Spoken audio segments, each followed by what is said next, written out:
பேசணும், நாவை அடக்கி வாசிக்கணும், இல்ல சாப்பிட வெட்டிடுவாங்க வச்சுக்கோங்க. எங்க அண்ணன் எங்களுக்கு கருத்தியல் ரீதியா பேசணும்னு சொல்லி தராங்க. இந்த மாதிரி அடாடித்தனம் பண்ண சொல்லல. உங்க பெருசின் வரலாறு பேசணும் நினைவு காரி துப்புவாங்க. ஏன்னா அக்கா கனிமொழி பிறந்ததையே ஒரு அதை பத்தி பேசக்கூடாதுதான், ஒரு அவங்க தாயோட அசிங்கப்படுத்துவது தான் கலைஞர் கருணாநிதி அவர்கள். சந்தானம் கருணாநிதி என்ற பாடல் பாத்தீங்கன்னா 30 ஆண்டுகளுக்கு முன்பே எழுதப்பட்டிருந்த பாடல். அம்மையார் ஜெயலலிதா அவர்கள் ஒவ்வொரு தேர்தல் களத்திலுமே சரி இந்த பாடலை போட்டுதான் வாக்கு செலுத்தி வெற்றி அடைந்தாங்க. அப்பெல்லாம் வாய் திறக்காத பெண்கள் இன்று இந்த பெருசா பேசிட்டாங்க என்று ஒரு எப்பவுமே அண்டவாய் சுந்தரவல்லி தான் அவங்க பேசுவாங்க. இப்ப என்னன்னா புதுசா 3 மொழிச்சு வருது. அனிச்சம் கனிமொழி, ஸ்ரீவித்யா, ரம்யா பேகமா, வீர தமிழச்சி ரம்யா பேகமா. வீர தமிழச்சின்னா அதுக்கு அர்த்தம் என்னன்னு தெரியுமா? வீர தமிழச்சின்னா அர்த்தம் என்னன்னு தெரியுமா? நீங்க மக்களுக்காக போராடி இருக்கிறீங்களா, இல்ல ஒருதலை பட்சமா நீங்க இருக்கிறீங்களா? யாரு நாய்கள் கூட்டம் சொல்றீங்க? தமிழர்கள் நாங்கள் நாய்கள் கூட்டமா? எங்க அம்மா அப்பா என் அண்ணன் தம்பி போட்ட ஓட்டு போட்ட பிச்சை வேண்டி உங்க அதிகாரத்தில் இருக்கிறீங்க. யாரு நாய்கள் கூட்டம்? அந்த அதிகாரத்தை அடக்க 1 நிமிடம் ஆகாது. ஏன்னா நீங்க வாக்குக்கு காசு கொடுத்துட்டு இருக்கீங்க. அந்த திமிர்ல நீங்க ஆடிக்கொண்டு இருக்கிறீங்க. பார்த்து பேசணும், நாவை அடக்கி வாசிக்கணும், இல்ல சாப்பிட வெட்டிடுவாங்க வச்சுக்கோங்க. எங்க அண்ணன் எங்களுக்கு கருத்தியல் ரீதியா பேசணும்னு சொல்லி தராங்க. இந்த மாதிரி அடாடித்தனம் பண்ண சொல்லல.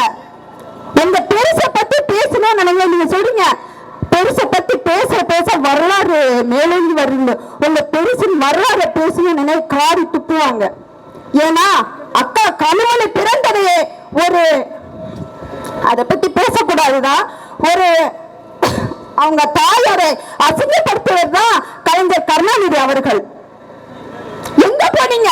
ராமேஸ்வரத்துல மீனவ பெண்ணா வட மாநிலத்தில் 6 பேர் சேர்ந்து கூட்டு பாலியல் வன்கொடுமை செய்து முகம் அடையாளம் தெரிவிக்கிறாது என்பதற்காக மனித ஊட்டி எரிக்கும் பொழுது அப்ப எங்க போனீங்க? அப்பயே அந்த பெண்ணை பிடிக்கல, இப்ப ஏன் பிடிக்குது? கிருஷ்ணகிரியில பழங்குளர் மக்களை பெண்கள் மீது பொய்யான வழக்கை தொடுத்து பக்கத்து மாநிலத்து காவல்துறை கைது செய்து அவங்க அறைக்கு கொண்டு போனாங்க. எங்க காவல்துறைக்கு கொண்டு செல்லல, அவங்க அறைக்கு கொண்டு போயிட்டு பிறந்தைய பின்கையை கட்டி பிறப்புறுப்பை மேகல் பொடி தூவி பாலியல் வன்கொடுமை கொடுக்கும் போது அப்ப என்னமா அவங்க பெண்ணை பிடிக்கல? எங்க போனீங்க? அப்ப என்ன பண்ணீங்க? ஒண்ணுமே இல்ல.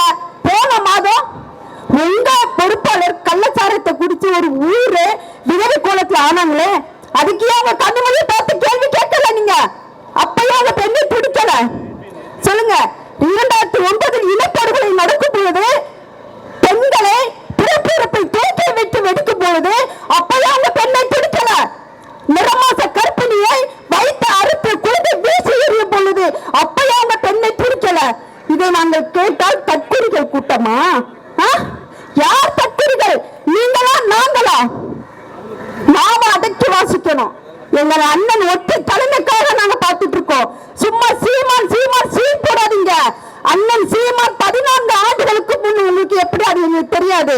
ஆனால் 14 ஆண்டுகளாக ஒரு இயக்கத்தை உருவாக்கி இன்று அது மாநில கட்சியாக உருவாகி நிற்கிற நாம் தமிழர் கட்சி தலைமை ஒருங்கிணைப்பாளர் அண்ணன் செந்தமிழ் சீமான் அவர்கள். அவரை பற்றி பேசுவதற்கு உங்களுக்கு தகுதி இருக்கணும். சரியா? அதான் எல்லாத்துக்கும் வயிற்று பழக்கம் போகணும்ல, உங்களுக்கு வயிறு பசிக்கு தானே. சீமானை பத்தி பேசினா நமக்கு சோறு கிடைக்கும் என்பது எல்லாரும் தெளிவா இருக்கிறீங்க. நான் என்ன சொல்ல வரேன்னா, பேசுங்க. எங்க அண்ணன் 1 மணி நேரம் 2 மணி நேரம் பேசுறாங்க. இந்த பூமிக்கும் மண்ணுக்கும் மொழிக்கும் எதிரானது எல்லா நாசகர திட்டையும் கிழித்து தொங்க விடுறாரு. அதுக்கு நீங்க தான் வாய் திறக்கிறாங்க. 5 வயது சிறுமி பெண்கள் விளையாட முடியல, பாலியல் தொல்லை கொடுக்குறாங்க. அதுக்கெல்லாம் வாய் திறக்காத நீங்க. உங்களுக்கும் உங்க குடும்பத்திற்கும் சேர்த்துதான் நாங்க போராடி கொண்டிருக்கிறோம். அதை நீங்க நன்கு உணரணும். சும்மா இந்த சடால்களை பேசிட்டு ஒரு 4 அரைக்கில நீங்க 1 நிமிட காணொலி போட்டுனா நீங்க பெரிய ஒரு போராளி ஆக முடியாது. என்னுடைய வேலு நாச்சியார் அவர்கள், அவரை நாங்க பேசலாம். வீரத்தமிழ்ச்சி வேலு நாச்சியார் நாங்க பெருமை பேசலாம். ரம்யா பேகம் வீரத்தமிழ்ச்சி வேலு நாச்சியார் வீரத்தமிழ்ச்சி ரம்யா பேகம் சீமானை கிழித்து தந்துட்டார் சொல்றீங்க.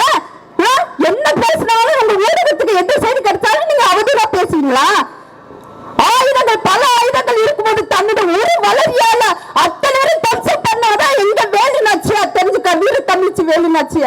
அவருடைய வாரிசுகள் நாங்க. எங்களே நாங்க சொல்லும் போது இன்னும் ஒரு கடுகளவு கூட அவங்களுக்கு நாங்க முன்னேறி வரலன்னு நாங்க சொல்லிட்டு இருக்கும் பொழுது ஒரு நிமிட காணொலி எடுத்து போட்டு நீங்க வீரத்தமிழ்ச்சி ரம்யா தேவின்னு சொல்றீங்க. அதிகாரம் தன் கையில் இருக்கனால இப்போ நீங்க நினைச்சிட்டு இருக்கீங்க நாங்க இந்த மாதிரி குளம்பிருக்க விடுறீங்களா? சாவுக்கு கண்டு அஞ்சுத கூட்டமா நாங்க தமிழ் தேசிய தலைவர் வேதகுடைய பிரபாரி பிள்ளைகள் நாங்க. மதிப்புக்குரிய கீதாட்சியன் அவர்களே, எங்கள் அண்ணன் சீமான் உங்க கட்சிக்கு தலைவர் அல்ல, அவர் நாம் தமிழர் கட்சியின் தலைமை ஒருங்கிணைப்பாளர். அதை நன்கு உணர்னா யார் தலைவரா இருக்கணும் யார் பொறுப்பு இருக்கக்கூடாது என்பதுக்கு எங்க அண்ணன் தான் முடிவு கட்டணமே தவிர நீங்க அல்ல. இன்னைக்கு பால் குடிச்சிட்டு வந்த பையன் உங்களுக்கு முதல்வராக நீங்க ஏத்துக்கலாம், ஆனா அதற்கு தகுதியானவர்களா என்று தமிழ் தேசிய பிள்ளைகள் நாங்க தான் முடிவு செய்யணும். இப்படியே தொடர்ந்து நாங்க பெண்களுக்காக தான் போராடிட்டு இருக்கோம். பெண்கள் உரிமையை பத்தி பேசுறாங்க, பெண்களுக்காக எதுவும் பண்ணல. பெண்களுக்கு நாங்க வேலை அவங்க கேட்டோம், பெண்களுக்கு என்ன உரிமை கொடுத்துட்டீங்கன்னு கேட்டோம்னா பெண்கள் வேலைக்கு செல்கிறார்கள் சொல்லுவாங்க. ஆனா பெண்கள் எதுக்கு வேலைக்கு செல்கிறார்கள்? நிறைய சம்பாதிக்கவா? இல்லை, தன் கணவன் மதுவால்